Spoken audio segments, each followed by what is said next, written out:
Tata Group firm TCS began the March quarter results season for Nifty 50 companies yesterday. On an aggregate basis, brokerages expect the combined net profit of the companies in the 50-pack index to grow by 29% on a year-on-year basis to an all-time high of 1.61 trillion rupees, from around 1.25 trillion a year ago. The combined net sales of the index companies, meanwhile, is expected to grow by 32% to 14.18 trillion rupees in the fourth quarter of FY22, from 10.76 trillion a year ago. A large part of this growth, analysts say, would be driven by banking, finance, insurance, or BFSI companies. Banks in particular are expected to put up an impressive fourth quarter show with systemic loan growth seen in double digits and asset quality staying stable. The banking sector is expected to report yet another strong quarter led by higher loan growth, and moreover lower provisioning and improving asset quality would help the bank post higher growth in net profit as well. And we expect large private sector banks to outperform the smaller ones, in terms of the loan growth, and PSBs, which were in the limelight in the Q3, are expected to remain focused in the Q4 as well, as they have been reporting steady rise in the PAT from the last 7 quarters. But at the same time, one need to be cautious in the PSB space because we are seeing underperformance by several stocks. So one need to be very selective in that space. Deepak Jasani of HDFC Securities too says that investors need not worry about the banking sector's earnings this time. Overall, we are expecting decent numbers, especially the PSU banks will show a very good number because of asset quality remaining quite steady and a lot of provisions being written back. So that is as far as PSU banks are concerned. Otherwise, on an industry-wide basis, I think credit growth has started to pick up lately. So that will show up in the loans growth as well as in the NII to some extent.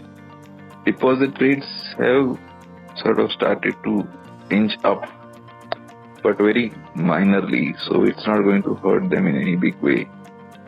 And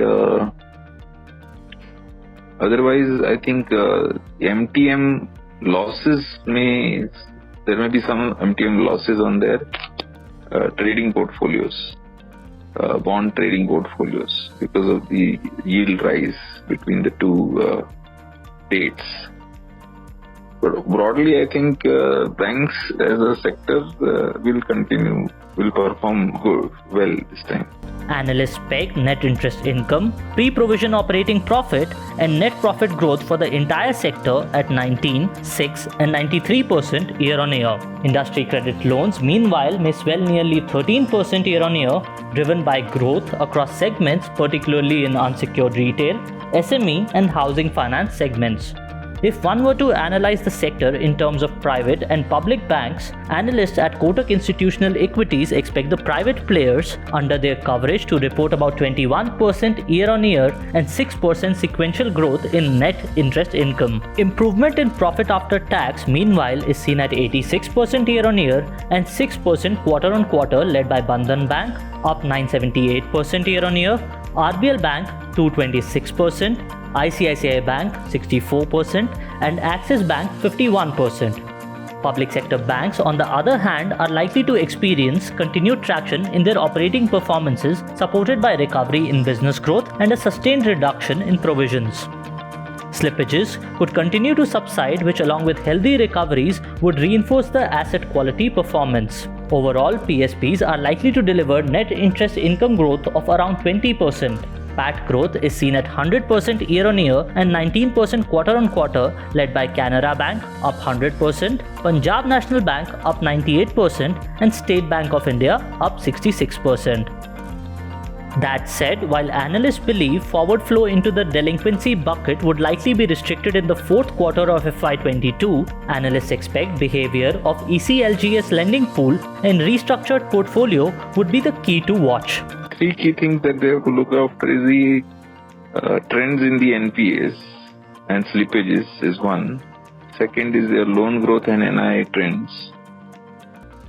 And the third is your CASA ratio, the behavior of the CASA ratios. In a nutshell, the fourth quarter of FY22 will likely be characterized by stability and normalization after several quarters of volatility. NIMs, slippages, and credit costs are likely to remain stable. Recoveries and upgrades may also outpace fresh slippages and gross NPAs could decline.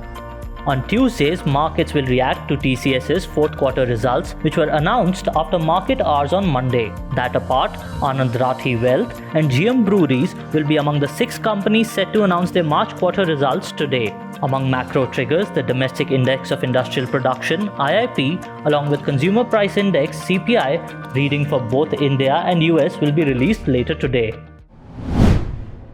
If you like this video, share it and subscribe to Business Standard. For more news, views and insights, log on to www.business-standard.com. Do also follow us on YouTube, Twitter, Facebook, Instagram, Telegram and LinkedIn.